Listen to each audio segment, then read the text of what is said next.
Maayong adlaw, magandang araw, good day to each and every one of you. This is your friendly broker, Marlon Nino B.S. Calica, sa licensed real estate broker of MCL Realty. And naata karon sa ato ang very first podcast sa MCLE Realty, no? Nata diri sa ato ang office, MCL Realty office, atong hub, no? Atong crib because init pa kay dito sa gawas, no? So murag panington ta. So diri sa ato ang atong home base, no? Alright. Diri daghan kay mga we hold our training, seminars, mga meetings, no? Mga free seminars and free training sa atong mga ahente, mga recruits. And of course, daghan mga close deals diri, no? So swerte ning opisya daghan-daghan na po og mga na-close nga mga deals diri. Of course, I'm inviting mga gusto mag-start og real estate career. You're always free to go here sa among office diri sa Delgar Commercial Building sa JP Laurel Avenue, Bahada, Davao City. Doon lang mi sa Bahada Police Station og sa Saks Laundry Shop og diri sa may Dakodaw flyover, no? So free kay mo mag-join sa among mga seminars and trainings, pwede one-on-one, pwede mga group seminars. And we will be glad to assist you, no, in your career here in real estate. And of course, sa mga buyers, no, you can discuss here about mga listings namo, mga developer projects, and we can explain further sa inyo kung saan yung mga options in terms of your real estate investments, mga real estate properties na gusto ninyo paliton. Labaw na diri sa Davao City. With me, of course, is none other than ang pinakakusgan. Isa sa mga pinakakusgan ako nga mga sales manager diri sa MCL Realty na. Bata pa kayo ni, fresh na fresh, no? Bago lang ni siyang graduate siguro, mga a year or two, no? A year or two. Last year. Si April Ben Gamad, no? Isa ni sa mga top sellers na to, daghan mga naka-close na mga deals. And I would say isa ni sa mga success stories sa MCL Realty in our 3 years bago pa kay ning MCL Realty. Daghan na tag mga success stories labaw na mga batan-on. So I'm very glad to have this podcast with our sales manager, no? Atong isa ka bagtikan nga sales manager, none other than si April Ben. Maayong adlaw. Maayong adlaw, maayong buntag sa tanan Davaoenos. This is Ben, your PRC accredited and this should registered salesperson. So, we're so thankful, no, kay na, finally, nadayon na yun among first podcast here at MCLE together with my broker na isa sa pinaka-known na broker diri sa Davao City. Tama lang, alight lang. So for today's video, guys, we will going to talk about the frequently asked question when buying a property. Sir, my first question, sir, when buying a property, what is the right price or terms when buying or investing a property, whether a private listing or developer listing? That's a good question, Ben, no? Kasi, syempre, pag buyer ka, ang pinakauna yun nga pangutana-ana niya is presyo. Yeah, the price. Price man gid na kay ang buyer mupalit ng property na ginay budget in mind, no?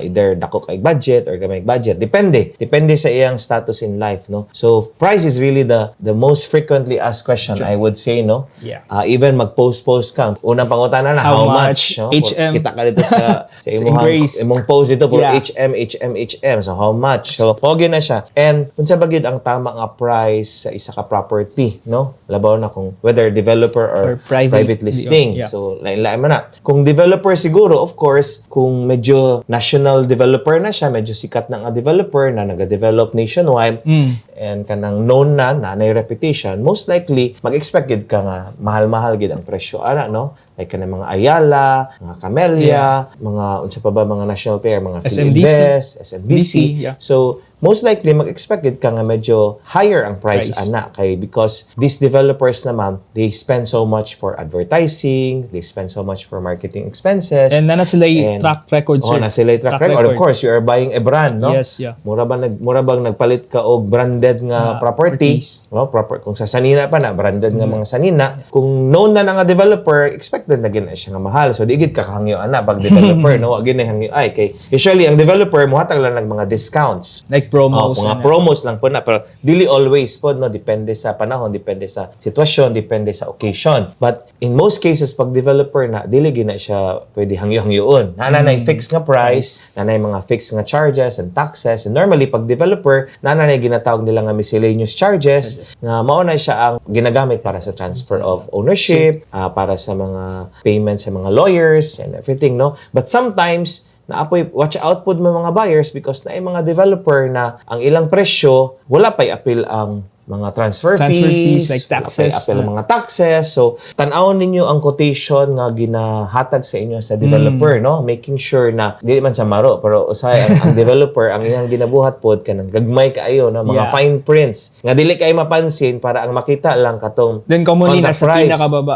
Pero naa na siya dos baba, nasto nga pero gamay lang na siya. So, for the buyers, since buyers man gyud atong concern diri kasi diri sa MCL Realty, gusto na to we protect the buyer, happy yes, ang sir. buyer. And that's our everything obligation, disclosed, sir. no? And obligation man na nato as sellers, no? Yeah. As registered or licensed sellers, dapat i-protect din nato ato mga buyer, no? Make sure na walay na information na wala na disclose. Yes. So, again, going back to that price, tan-awa lang ninyo ang quotation nga gihatag sa inyo, make sure na katubang presyo is all-inclusive na all-in. Ibig sabihin, apil na ang mga taxes, apil na mga VAT, transfer fees, closing fees, attorney's fees, closing fees, or mga turnover fees. So, tanaw mo na, you have to ask that sa developer. Clearly, no? Kaya sometimes, na yung mga developer, ang ilang gusto is, ang monthly-monthlyhan lang sa iskatong price lang sa property. Pag-abot sa tumoy, bago ka mag-bank financing or bago ka ma-turnover, imo bayaran one time. So, basig mabugatan ka, palit bayad og 500,000, 400,000, kay wala na disclose og tarong, no? Like naay isa ka developer diri sa Davao, wala kay na disclose sa buyer, atong buyer. Dito day sa tumoy mobayad pa day siya katong para sa katong pump, para sa katong sa poste sa kuryente. Yes. So tapos na apay mga other fees ni abot og mga 300, 400,000 ato. So medyo nakurat ang buyer pero may na lang kay portahan ng buyer, so medyo nakasabot lang pod. Kay wala po na disclose pod sa ato. Wala po dito Actually, sa quotation. ang common term man na sir na ginatawag nila is hidden charges daw. Muna siya ginatawag na hidden But charges. supposedly, ang developer dapat walay hidden charges. Dapat ipakita yun nila ang totoo nga presyo para ang buyer dili na makurat. Actually, sir, as a salesperson pod and broker, mo po na itong obligation to present and disclose all the details and also especially the price and payment terms. Since we are selling this property, dapat ma-explain na itong tarong sa itong mga buyer yun. Kung unsay mga bayron nun o unsang terms. Tanan yun. Kay, say, in percentage na, 5%, 6%, 10%. Pero walay cash value ba? Say, pag may naon mo mo 5%, then agamay ra. Pero ang pag i-convert na rin mo to presyo, parte dahil nakuha. There are hundreds of thousands di ay. So, kana lang, careful lang ta mga buyers. Make sure, pag na-quotation, tanawon ninyo ang price kung all-inclusive na ba. Para dili makurat, no? And also the terms. And the terms. So, na, one-time payment ba na? Pwede ba na siya i-monthly po sa appeal sa imuhang down payment? So, pwede man siguro na ma-discuss with the developer. So, therefore, sir, dapat as a buyer, dapat dili ka maulo mangutana. Particular ka in terms sa price yun mismo. Dapat imo dyan ang susihon tanan. I-check dapat lang kay ikaw ba yung bayad. And also, dapat mo connect ka or mo palit kag property with the salesperson na kabalong mo explain and disclose all the details in terms of price and payment terms para in the future, walay hassle, walay conflict, walay ginatago-tago kay sometimes, pasensya na ha, tabi-tabi po, no? Daga mapudgog mga sellers, abaw na mga dili lisensyado, no? Para lang makahalin ba? Say ka nang, masabtan na po nato kay panginabuhi man na siya, no? Panginabuhi man na siya, so masabtan na po nato nga gusto din nila makahalin, no? Sometimes, probably intentionally or unintentionally, ma-miss out ang mga important details. Loy po ng buyer, no? So, siguro, kita mga sellers, make it a responsibility lang nga. Dili na, i-disclose na tagtarong, no? Ang unsay mga, sanang presyo, unsay na mga bayaranan, no? Kung private property po na imong paliton, unsa ba ang tama nga presyo, ana? Kay usahay, ang seller ba, parting taasa ang presyo, kay na sentimental value, daghan na kay mga... So, ganina, sir, atong topic developer is developer. to. So, let's go. Kung private po, lahi private po na siya kay wa man ta kabalo, wala man tayo basis sa private, wa man po na pangahan kay individual may tagiya. So of course kung naa na sa isa ka gwapo nga subdivision, medyo mahal-mahal gina siya, no? Especially yung mga gated. Expect Woodridge, Hadislawa, imong expect ka barato, wala jud diha, no? So depende po na sa location sa subdivision, location sa property, whether balay, lote, commercial, residential. So tanaw nimo ang location kung sa presyo diha. As a buyer, pwede ka mag-research gamay kung gusto gyud nimo kanang para na kay negotiation ko ang gani basis ba na kay benchmark, tama na yung term benchmark. Tanaw nimo pila ang zonal value, makita man na sa Google, no? Search na ka sa BIR o mangut adto kag BIR para ana nga area, imong preferred area or location, tanaw nimo kung unsa ang zonal value para na kay basis lang. Pwede pud ka mag-search ka ng mga marketplace kanang sa Facebook, daghan na magabaligya dira, tanaw nimo unsay mga presyohan dira, no? Para at least kabaw ka asa imuhang negotiation commission range ba? Actually, na po yung mga websites, sir, ba, na mga relevant po na website like Lamudi, and also the carousel sa Google. So, mabutang ni mo dito or malist mo itong mga average price kung tama ba yun. So, if you are really a practical buyer and if you are really an eligible buyer, what you need to do is really research na before you buy, research on the property or in the area para at least kabalo ka, wala ka na scam. Wala pod ka na overprice. O dili pod ka magpataka og hangyo kay kanang murag in minds basig ganahan kay ka sa balay, ganahan kay ka sa property niya, imong hangyoon og perting bratuha basig ma-insulto ang seller imbis maka-negotiate pa ka, shut off na ka. Automatic di na nimo makuha ang property niya, sayang man ma-disappoint lang ka kay at tungod sa imong paghangyo-hangyo nga murag tinamba murag kanang murag bazaar ang seller nasuko na noon, no? So kung gusto gid ka maghangyo-hangyo, pag-research, no, tanawa ang zonal value, tanawa ang fair market values. Kung gusto gid ka makasigurado, pwede ka mag-hire kung nakay budget, hire ka o appraiser, no, naman tay mga licensed appraisers, they are there to guide you on the valuation of a property. And also, sir, as a salesperson in realty, we also have the knowledge po naman to educate our prospect buyer in terms of pricing or fair market value dira sa certain area.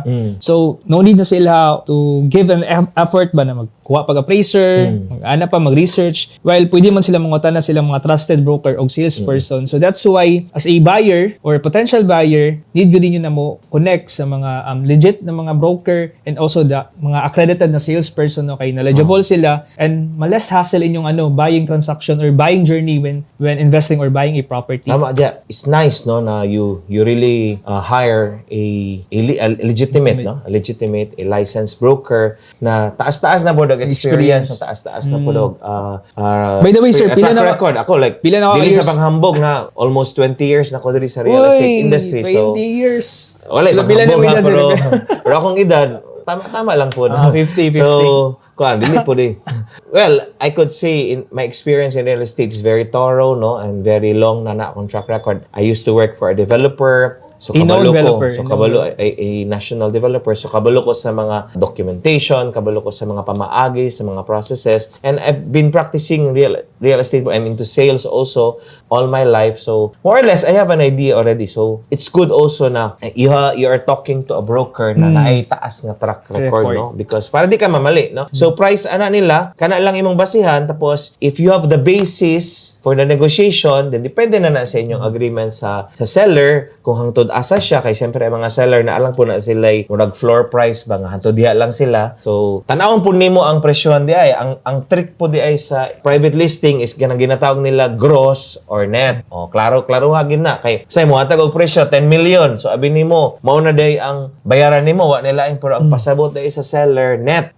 Klarohon lang nato na pag mayong gani og net, ibig sabihin ana limpyo net ang seller. Dawaton niya 10 million. Siguro mobayad na lang siya og commission sa licensed broker or sa licensed agent, no? Pero ang mga taxes transfer fees, attorney's fees, deed of sale, capital gains tax, doc stamps, usually ipa-charge na niya dito sa buyer. So ibig sabihin, buyer, watch out, kanang 10 million, dili na siya 10 million. So most likely na pa na additional. Most likely kung iyahatanan na sa mga 10 to 12%, no? Depende. 10 to 12%. Okay, usually ang CGT na sa 6%. Ang capital gains tax, ang doc stamps na nasa 1.5. Diya pa lang dan, 7.5 na. Ang attorney's fees, 1%. Ang standard is 3%. Depende kung yung lawyer, hangyo mo. Pero ang taripa dyan 3%. So that's already 10.5. So naapa yung mga fees sa registry of deeds, tawagan niya, other fees sa BIR. So most likely, mga nasa 10 to 12% na siya. No? So, mao na yung mga consideration. Ibig sabihin, kanang 10 million ni mo, dili na, 10 million. Times 1.12, pila na? Plus 1.2 million? Tama ba? Yeah. So, mo abot na mga 11.2 million. So, depende mo. So, isa po na sa imong mga tan-awunon, kay basig, makurat na lang ka, abi nimo, nipalit na ka, dawat nimong titulo, pag mauna na, ipatransfer pa man nimo ang title. Ang tax, ipatransfer pa nimo. So, kisay mo bayad. Ikaw hindi mo bayad. Abot sa sa lawyer, ikaw po dahil mabayad. So, mo po na ang isa sa mga tanawunon sa buyer, no? So, again, pag imo nimog net, ikaw mabayad tanan except commission. Sometimes gani pati commission ikaw mabayad. Pag gross, aka na murag sa developer na all in. Included na ngayon. But sometimes depende sa inyong negotiation og how kay ikaw mo discuss ang atik-atik pagitik-gitik sa seller, usahay pwede pod tungaan. Apoy mga ana nga discussion nga tungaan ninyo ang capital gains tax or imuha ang capital gains tax, imuha ang doc stamps. So depende na sa inyong discussion. Importante lang is makuha nimo ang loob sa seller, ang seller pod makuha ang loob sa buyer, and they come into an agreement. Sometimes kana ilang agreement murag mabutang na murag mag fair market value because that is the price agreed between the seller and the buyer, acceptable to both of them. So, mao na siya. So taas na buto no. Presyo pa lang gani na ha. Pero tagka ba kayo na? Unsa may mga frequently asked questions? Sir, based mo sa experience, sir ba? Daghan po mga client karon na nag-a-ask sila sa mga financing in terms ba, especially kanang mga condo guys, sir, na mga nag-offer og low down payments. Then for example na 5,000 per month silang equity, then eventually pag amortization na kay mudako daw. So unsaon man ta sila pag-educate, sir, in terms of ang financing in terms? Kana isa pud na no sa mga, well, I've been a sales and marketing pod sa ka-developer no. So syempre pag sales and marketing ka, mangita gid kag ways on saon pag-present sa imong produkto nga murag affordable, murag barato no. Natural man na, normal man na siya because that is how you want to entice clients no. Kanang gusto nimo ba nga daghang kaig mga mainteresado sa inyong produkto. So iliman ka 5,000, 6,000, 7,000. So murag pwede ra man piyungan no. Daghang gig mga buyer ana nga bisan barato lagi ng konduha. But mga buyer, tanawan ninyo na inyong term nga barato. Yes. No? Kay barato ang monthly sa down payment. Pero you have to consider na kanang 5,000, either 5% or 10% pala sa total nga presyo. Pag abot sa tumoy, after 4 years, after 3 years, after 5 years, napakay bayro nun nga 95%, 90%. Perti pa ng dakua, no? Kung sa 4 million na, unsay 90% sa 4 million? 3.8. 3.8. Ang imong gibayaran, 400,000 ra. 10%. Mga 200,000. Mga 200,000. Pero napakay bayro nun ng mga 3.6, 3.8 million. Ang pangutana ana, kaya ba na nimo bayron? Bayran, either cash or ikaduha, ma-approve ba ka sa bangko anang 3.8? Kaya ang 3.8 ba ya? Siguro mag-monthly na og mga gamay ra siguro ng 40, 50. Actually, sir. 40, 50,000. Pero ang income requirement ana sa bangko, combine sa inyo mag-asawa kung na kay partner or na kay kauban. Ang income requirement ana sa 40, 50,000, siguro, kulang-kulang siguro mga 200,000 a month. Naaba kay income nga 200,000. Kaya di ka ma-approve sa bangko. Bisan pag mag-load-load ka sa bangko, di ka ma-approve. Kay ang bangko, kailangan gid niya og income nga required income. Makasamit ka og kanang proof of income. Kung dili mo abot imong proof of income o imuhang mga dokumento nga ana 200,000, di gid ka i-approve. So, mao na ang bantayanan sa mga buyers no na ayaw mo katintal lang ana mga no offense sa ato ang mga developers no because I understand also where they're coming from, and that's also part of the marketing strategy no. And also, sir, that's why they are buying this property with this small equity. Kay ilang plan, sir, in the future is ilang i-flip.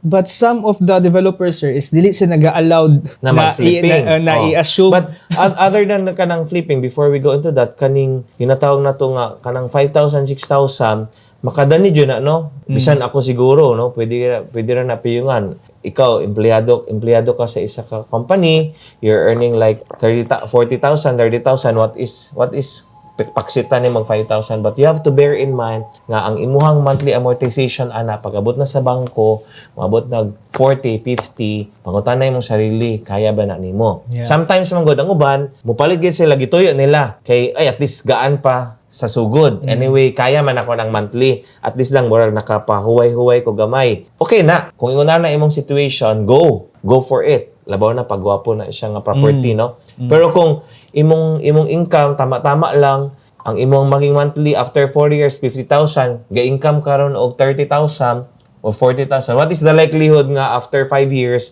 moabot na umusubra og moabot og 200,000 imong income? Kung dili ganina mo ayo pagpataka kay dili ba na refundable? Sakto, sir. Dili ba na mamali ka nagsige kag bayad niya at the end of 4 years di nimo kaya, gamay ra kay imong ma-refund na. Bawas pa tanan mga charges, commissions. So swerte na kagkatunga mabalik si mo. Sayang imong kwarta, hinaguan ba na no, labaw na mga OFW mo pagpataka, no? And sellers unta i-explain ninyo tarong sa correct. Unsay mga possibilities buyer. Again, responsibility na to. Na ayaw pod mo ka ng inyo lang iinggan nyo 5,000 lang ni ma'am, barato kay ma'am. Ana, daghan kay kog makitaan. Ay, ma'am, barato kay magpahiyom na lang ko. Di sa nun po makialam. But I hope lang, dili na to i-entice ang buyer na wala po siya idea unsa may hitabo in the sa future, tumoy, no? yes, yun. Then, katong imong giingon nga flipping, tama ka naman. Daghan magud mga buyer and actually, gikan ra po na sa mga ahente na nga idea nga, ma'am, pwede nimo ni ibaligya. Before pa natukod ang building, before pa mahuman imong down payment term, pwede nimo ni ibaligya. Mas mahal kay mo mahal man ang presyo ana. Oh, okay man na. But you have to consider, number one, gaalaw ba ang developer ana? Kaya na developer, dili gaalaw ana. In fact, pag imong tuyo is flipping, na developer na pag ipa-assume, ang term na assume, sabihin, ang balanse, ipa-assume nimo sa lain. Ibig sabihin, dili pa na ownership. Ang ipa-assume nimo ang right to own, no? O dili pa ikaw ang owner, right to own. So, ipa-assume nimo ang right to own nimo na developer, pwede man na, pero dito na ta sa current selling price. Yes. Ibig sabihin nga, imbis nga 3 million, dito na sa 6 million. Wala kaya pang kay ginansya. Useless yung flipping. So, dili mo palit ang buyer. Kaya kabalo man sila na the current price ang ano. Kamo buyer, dili man gyud na i-disclose sa kuan, di ba gyud na i-disclose sa seller, I'm sure, no? Kay di sila makahalin, no? So, kana gyud dapat. Ang imong buhaton, mangutana gid ka sa buyer, mangutana gid ka sa developer. Ma'am, pwede ba ni siya ipa-assume later on? O kung pilang pila ang charges. Charges. At least kabaw na kadan. Uban mo charge 100,000, ay 500,000. Ang uban dili gyud pwede. Pwede pero relatives. Or pwede relative lang, or pwede kanang first degree relative, or kung dili man relative, current price. You have to watch out for that. Kay basig ang imong flipping, ma-flip kag danli ana. Imong kwarta ma-impas na maka-flip na. Labaw na gikan kag abroad niya. Grabe kay hago-hago nimo mawala sa hangin na. Imbis flipping imong tuyo sa property, ma-flip ka. Makabuang na sa mga kwarta na. So, careful po mga buyers no and sellers. Again, sana lang i-explain na to. Explain na to tarong no. Kana siya. So flipping, depende niya. Kana pong flipping, tricky po na. No? Kay ang flipping manggod, tan-awon nimo unsay potential sa property nga motaas ang value in 2 years, in 3 years, in 5 years. So karon pangutana nimo ana, how much are the condos being sold here sa Davao? Nasa mga 4 million, 5 million. So pangutana lang inyong sarili. What is the likelihood nga after 4 years, mutaas ang value ana, mahimo ng doble, mahimo ng triple. Dili man guna siya automatic, no? Dili man siya automatic. Depende man guna kung unsa ang development in the area, unsa ang development in the city. It goes with the development in the city. Nidaghan ba ang investors, nidaghan ba ang businesses, nidaghan ba ang mga ang turista diri sa city. So that will also command the appreciation of the value of the property. So that's a very tricky issue also sa mga sa mga buyers, no? Kanang ginaingon nato nga high appreciation value sa property. Unsa ba basis nimo for saying na mutaas ang value ana nga property? So probably unsay sa mga sa tinamban or kanang mga layman's term, tan-aw nimo kung ang property, whether condo ba na, house ba na, lot, naa siya sa isa ka area nga potentially butangan og highway, dako na siya og potential nga mo appreciate. Ang condo located sa isa ka area nga naitukuron nga mall, na itukuron nga sa commercial development, ada ko na siya potential mo taas ang value. Pero kung condo na asa layo, ang potential nga mag-develop ng area, dugay-dugay pa, ayaw expect nga mo appreciate ang value ana. Sa tanawa, labaw na kato mga nakapalit ng condo. Tanawa, pila ang presyo sa inyong condo ron kung ni-appreciate ba ang value because dili na siya automatic ha. Kanang appreciation nga porket Davao City automatic mataas po ang value. Dili. Labaw na pag tan-awan ninyo po ang presyo. Kung medyo duol-duol na siya sa presyo sa Metro Manila, duol-duol na siya sa presyo sa Cebu, kana mga major key cities, that is also a trigger for you na manghuna-huna po kung ang imong tuyo is flipping or appreciation. Kay unsa ang possibility nga ang value sa property sa Davao mas mutaas pa sa Manila. Kana gyud. O mas mataas, mas mumahal pa sa Cebu. So kana ang imong tan-aw. I mean, logic and also common sense would tell you na either basig pwede mo pantay, pero dili gyud na siguro mas mataas kay mas develop man nga kani mga Manila or Cebu. So kana po imong tan-awan po mga buyers, no? Of course, mo appreciate na pero kung ang presyo niya halos pareha na dito sa Manila, ayaw nag-expect nga mutaas man na kaayo grabe, no? Probably kung mutaas man ang presyo ana, dili na kaayo dinagko, ginagmay na. Tama. Now, aki mong intention is not flipping, it's just puy-anan nimo para sa imong anak, Financial. okay na siya. Walay For problema. end user. Oh, end user ka, walay problema. Kay ikaw may mong gamit. And at the same time, na kay property. Ayun. Pero kung imong intention pod is rental, that's another kasi ito mo appreciation man ito mong pasabot. Yeah. Pero kung imong intention is para imo nimong rental property for leasing, Airbnb ba diha or unsa pa na Facebook nga mga rent, tan-aw pud nimo kung rentable ba ang location. Yes. So kung dool na small, dool na sa mga commercial establishment, doon na sa mga trabahoan, mga planta, eskwelahan, gwapo na siya. So, kung imong intention is rent, so, rentable na. Pero ayaw po kayo expect nga, dinagko po imong rent. Tanaw nimo ang Pricing. ang mga rental values mo dira. Kaya basi, Rates, may expect ka, rates. palit ko ani niya, mabawi na ako ni in 2 years. Kaya Yeah. parenta na ako 30,000.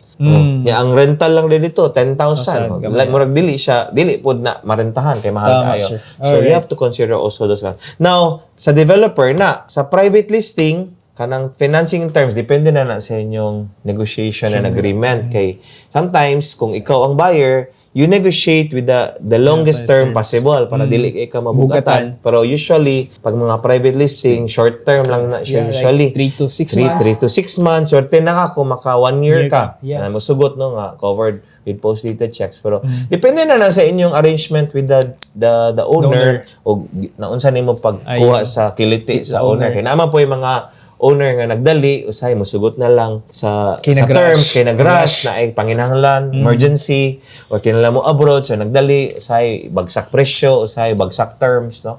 Usay mosugot ra nga monthly-monthlyhan lang for a long term. Napo yung mga ingon ana. Yeah. So, for the buyers, pag private listing, try to negotiate as much as you can. But ayaw pud sobra kay basig ma-insulto ang seller, masuko na noon, di na noon nimo makuha ang property. O ma-disappoint na noon sa imo, ma-disappoint pud ka, wa kay makuha ang property. So mo na So, siya in that's terms it. of financing.